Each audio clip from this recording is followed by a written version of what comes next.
Some viewers may find this disturbing. Viewer discretion is advised. Welcome back. Breaking news, we have a riveting story developing in Native Canadian history. For more on this, let's go to Dick Clark in Nipro. Back in the late 1880s, Indian youth were taken from their homes and sent to what we call residential schools. The government believed that the native way of life could not effectively function in white society.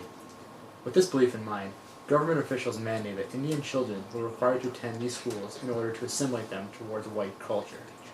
Assimilation refers to the process of adapting or adjusting to the culture of a group or nation, or the state of being so adapted. In other words, they were required to lose their culture and change who they are. Could you imagine as a 4-year-old child having strange men come into your house and forcibly take you away from your parents and forbade you from doing anything that you were taught from your parents? European settlers in Canada brought with them the assumption that their own civilization was the pinnacle of human achievement. Politician Nicholas Flood Davin wrote, "If anything is to be done with the Indian, we must catch him very young. The children must be kept constantly within the circle of civilized condition," in a 1979 report. Dick Clark, CBC, Nipro. Thanks, Dick. For more, let's head to Earth and hear from Ron Burgundy. Thanks, Chet. Now that we know what these schools were meant for, let's see what they accomplished. Like Dick said, the native Indians were taken from a young age of just only 4.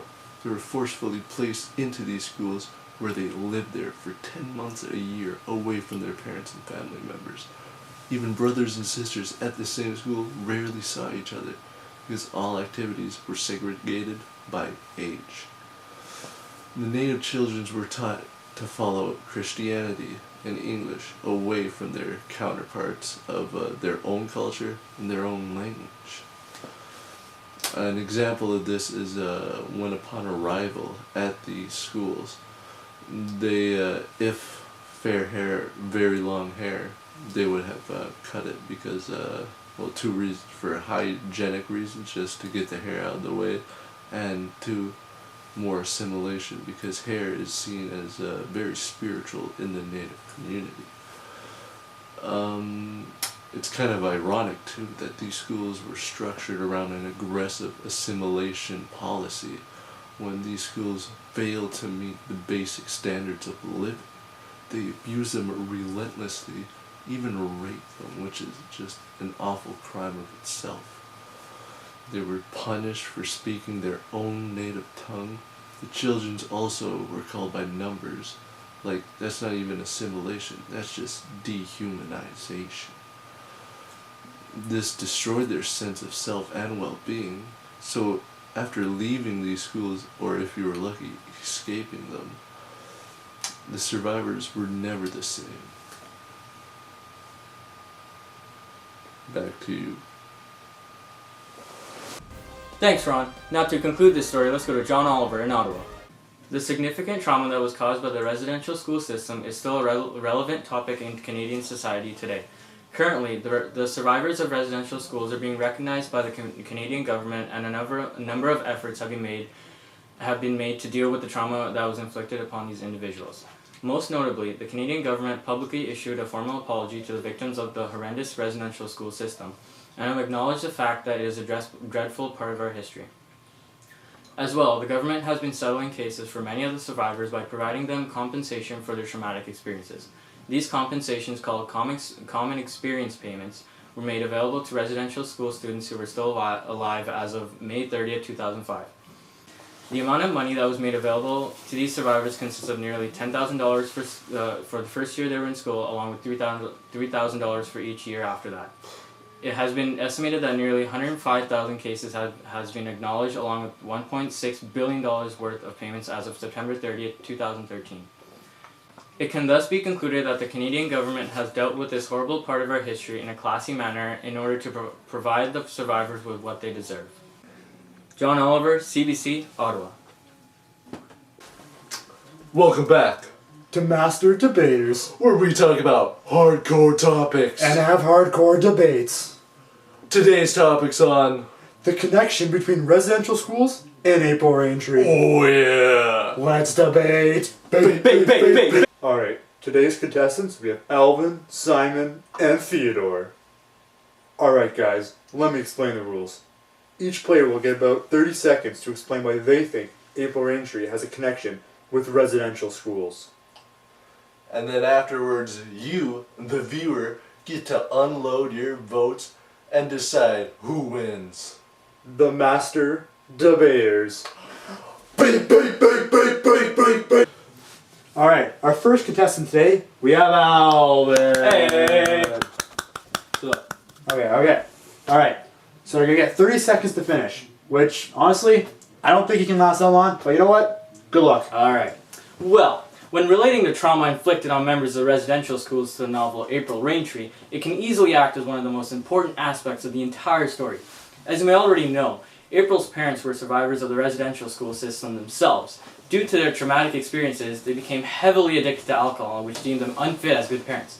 This acts as the main reasoning as to why April and her sister Cheryl are taken away from her parents and forced to live in various other homes as orphans. April and her sister never had someone they could proudly look up to while growing up and had no reliable adult influence. Ultimately, they become ashamed of their culture and the place that they come from. Alright, everybody, give a round of applause for Alvin. Thank you. Thank you. Sorry to say, but you lasted just over 30 seconds, so you will be deducted a few points, but all in all, it was a good effort. Oh yeah. Okay. Thank you for competing. Alright. Whatever. I don't care. Alright, next on the list, we got Simon. Come over here, buddy.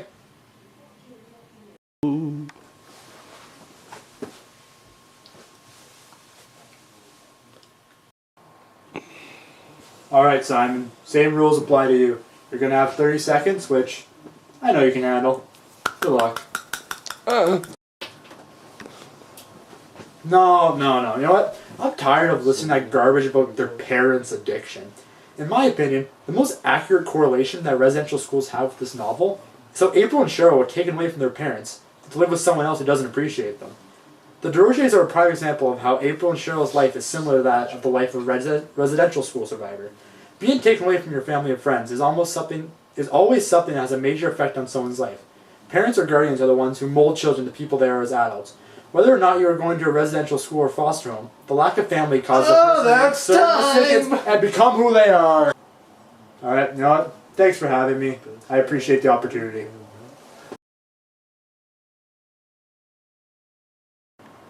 Alright, now it's time for our last contestant today. Here comes Theodore. Alright. I'm going to put my arm down here because you're too tall. Thanks. Alright, so the same rules apply to you. You're going to get your 30 seconds to explain yourself. And since this is the last one of the day, I really hope you know how to finish. Good luck. April's whole life is basically one big residential school. We all know April is disgusted by the fact she is of Aboriginal descent. She learns if she has to have a normal life or just live, she would have to blend in, assimilate, some would say, which is what I think residential schools have in common with April Raintree. Alright, Theodore. That was quite the premature finish. You clocked it at about 28, 29 seconds. So, Yeah. good job, and Yeah. thanks for competing. Stay now.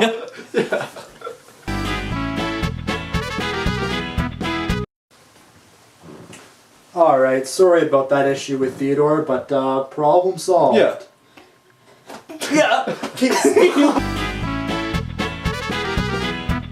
It is now